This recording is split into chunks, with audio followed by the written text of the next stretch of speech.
తెలుగు రాష్ట్రాల్లో సంచలనం సృష్టించిన ప్రణయ్ పరువు హత్య కేసులో మరో ట్విస్ట్ చోటు చేసుకుంది. 8 సంవత్సరాలుగా విచారణలో ఉన్న ఈ కేసు ఫైనల్ దశకు చేరుకుంది. ఈ కేసులో ప్రధాన నిందితుడు సుపారీ కిల్లర్ సుభాష్ శర్మ బెయిల్ కోసం కోర్టును ఆశ్రయించారు. దీంతో సుభాష్ శర్మకు బెయిల్ ఇస్తే విచారణకు ఆటంకం కలుగుతుందని పోలీసులు కోర్టుకు చెప్పారు. అయితే బెయిల్ మంజూరు కోసం సుపారీ కిల్లర్ సుభాష్ శర్మ నకిలీ షూరిటీ పత్రాలను సమర్పించారు. నకిలీ షూరిటీ పత్రాలు తయారు చేసిన వంగల సైదులు, చింతచెర్ల దేవయ్య, ముక్కమూల మల్లేష్లను అదుపులోకి తీసుకున్నామని డీఎస్పీ రాజశేఖర్ రాజు తెలిపారు.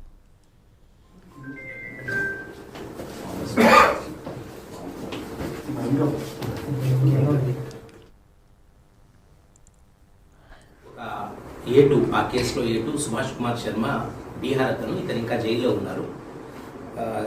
ఇతనికి బెయిల్ గురించి గత 5 సంవత్సరాలుగా నిందితుల తరఫు వాళ్ళు చాలా తీవ్రంగా ప్రయత్నం చేస్తూ ఉన్నారు.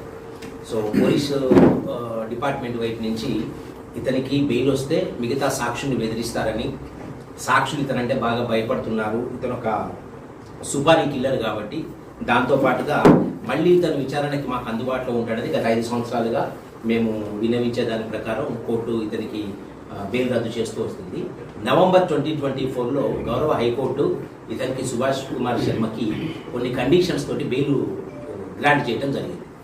దీనికి సంబంధించి మేము హైకోర్టులో ఇతని బెయిల్ క్యాన్సిల్ చేయడానికి పిటిషన్స్ వేయడం జరిగింది. ఈలోపు గౌరవ హైకోర్టు వారి ఆదేశాల మేరకు సుభాష్ కుమార్ శర్మ వారి వైపు నుంచి SC/ST Nalgonda honourable SC/ST special కోర్టులో షూరిటీ